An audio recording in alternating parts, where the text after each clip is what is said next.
વડોદરા મધ્યસ્થ જેલમાં કેદીઓ શિક્ષણના માર્ગે 26 ફેબ્રુઆરીએ શરૂ થતી બોર્ડની પરીક્ષામાં 14 કેદીઓ આપશે બોર્ડની પરીક્ષા।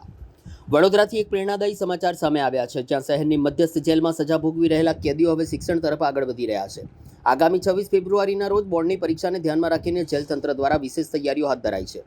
મળતી માહિતી મુજબ વડોદરા મધ્યસ્થ જેલના કુલ 14 જેટલા કેદીઓ આ વર્ષે બોર્ડ પરીક્ષા આપવા જઈ રહ્યા છે। પરીક્ષાર્થી કેદીઓ માટે જેલ સંકુલમાં જ આદર્શ બેઠક વ્યવસ્થા ઊભી કરાઈ છે, જેથી તેઓ શાંતિપૂર્ણ વાતાવરણમાં પરીક્ષા આપી શકે। ઉનાળાની ગરમીને ખાસ ધ્યાનમાં રાખીને હવા ઉજાસવાળું વાતાવરણ, પરીક્ષા કેન્દ્ર, શુદ્ધ પીવાના પાણી અને જરૂરી સુવિધાઓ પણ ઉપલબ્ધ કરાવવામાં આવી છે।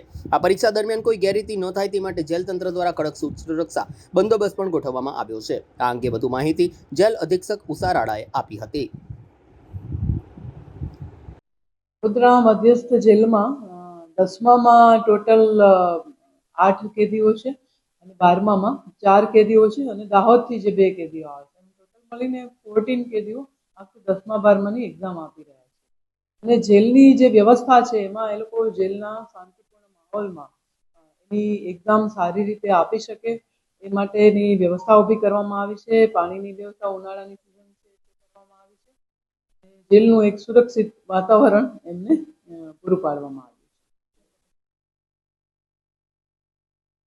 મોટાભાગે એ લોકો જાતે જ તૈયારી કરતા હોય છે, પણ અહીંયા પણ જેલમાં એવા કેદીઓ હોય છે કે જે બીએડ ભણેલા હોય કે જે પોતે ટીચર રહી ચૂક્યા હોય, એ લોકો એમને પૂરું ગાઈડ કરે છે, માર્ગદર્શન આપે છે, એવી વ્યવસ્થા। એટલે અંદરો અંદર જે કેદીઓ છે કે જેમાંથી એ ટીચર્સ છે એ લોકો એમને હેલ્પ કરે છે।